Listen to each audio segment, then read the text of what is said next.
space.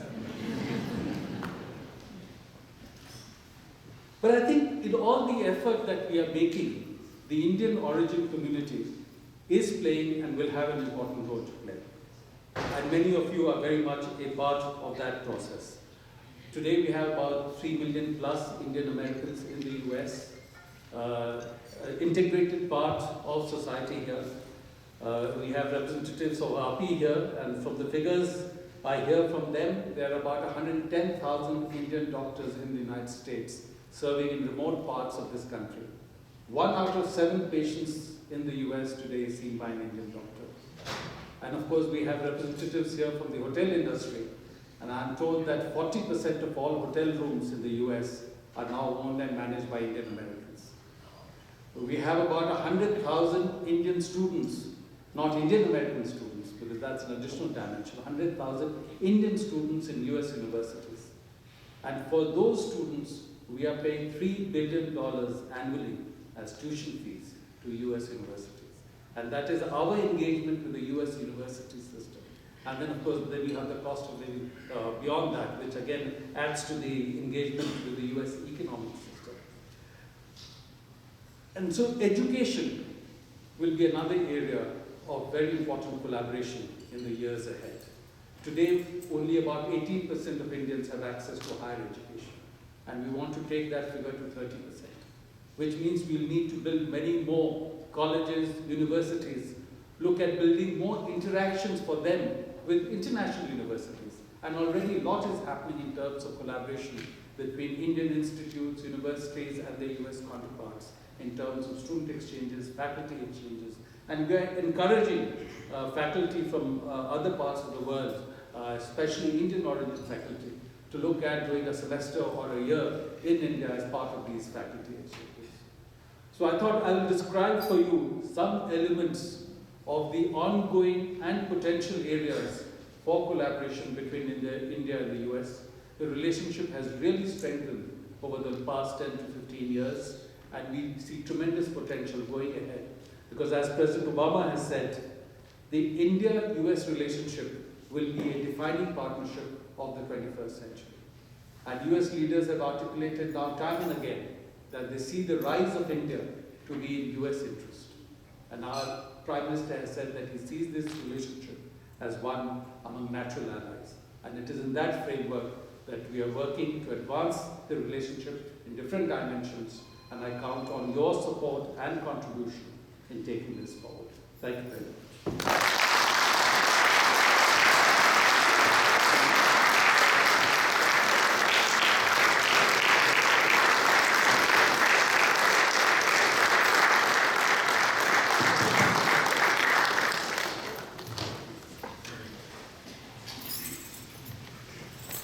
Thank you, ladies and gentlemen. What we'll do is we'll open the floor for some questions and answers. You have the questions, and Honorable Ambassador will try to answer. So please take your turn. And I think, do we have a mic?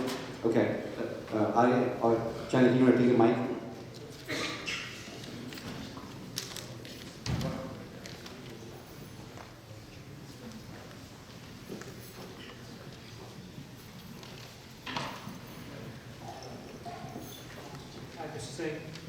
What's the best? Now, please identify yourself, sir. Oh, Mr. Singh, what is the one? I'm sorry. Oh, hi. My name is Abhishek Dasani, and I would like to ask you, what is the best thing you like in the U.S. so far, and what is the most thing you miss from India? This is, I must say I've gone around and done interactions at different places, and this is the first time I've been asked a more personal sort of question. So, no, I think what is the most fascinating aspect in the US is the tremendous potential for the relationship.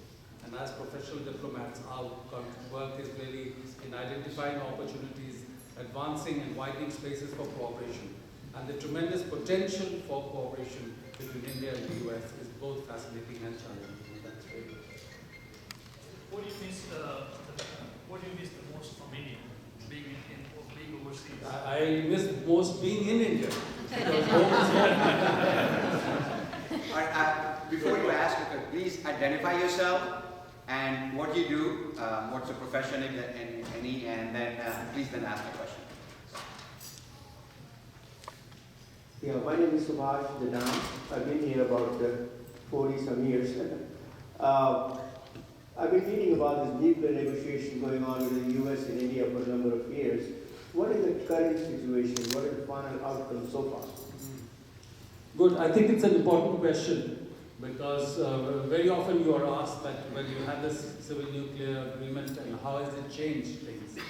Well, first, the civil nuclear agreement in itself was a major contributor to changing the overall dimension of the relationship.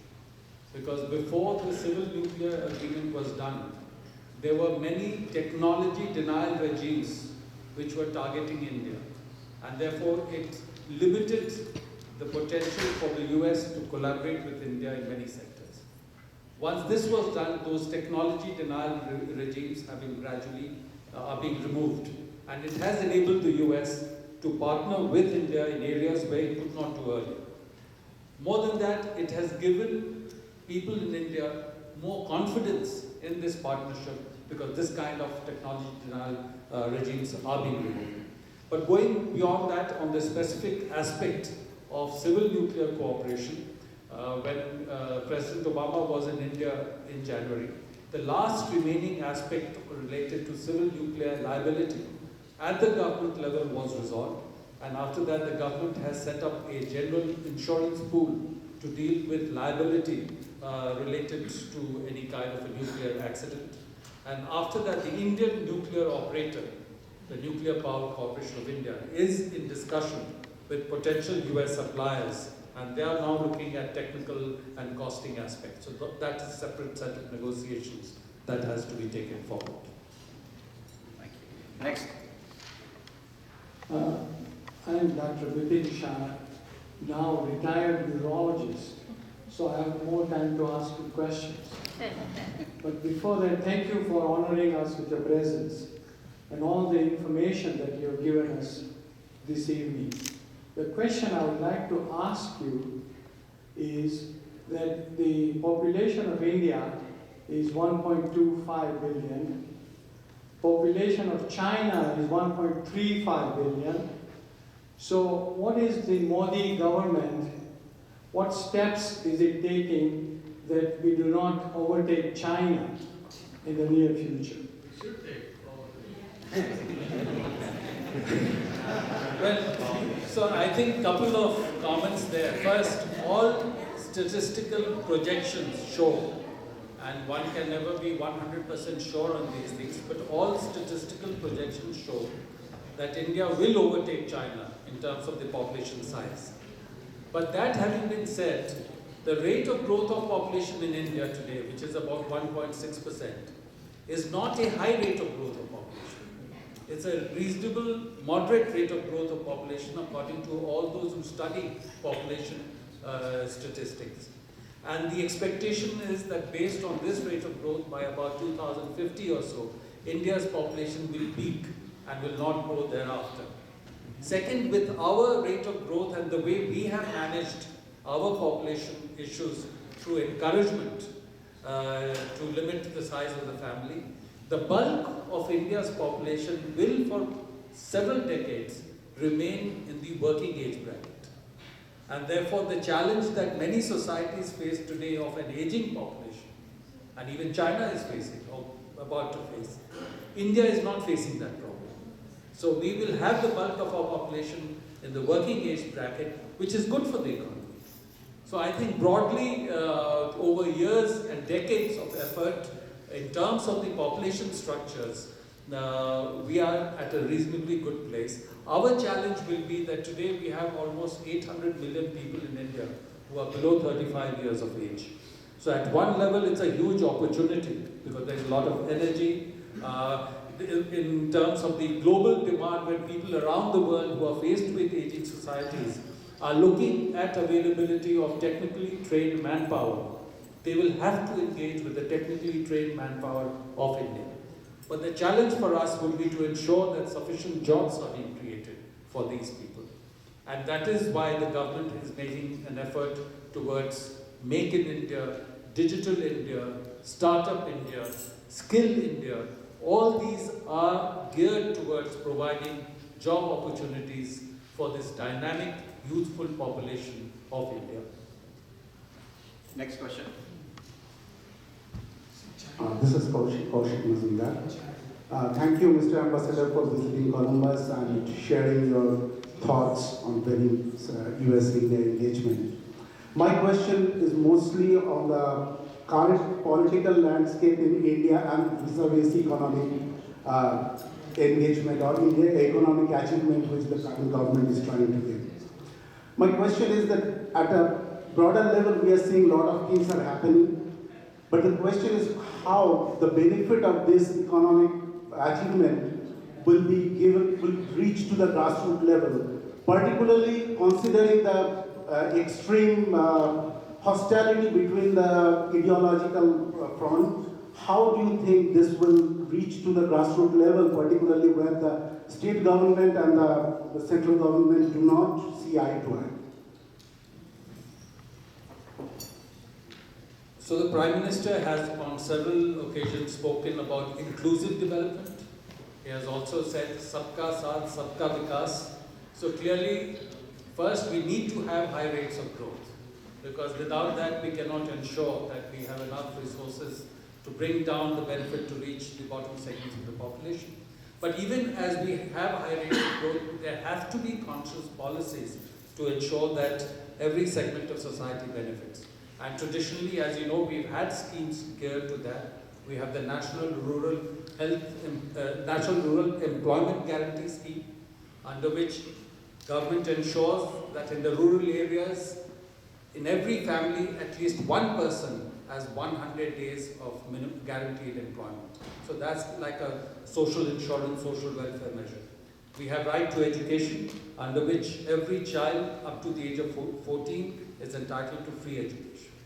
We have the right to food, under which the government has to ensure that every person has a certain minimum calorie intake availability in terms of food. So all these measures are being taken. We also believe that we need to leapfrog technology. Now, for example, in India, you may recall that some years ago, it was very difficult to get landline connections. And today, landline connections are going a-begging because more than 1 billion Indians have mobile phones.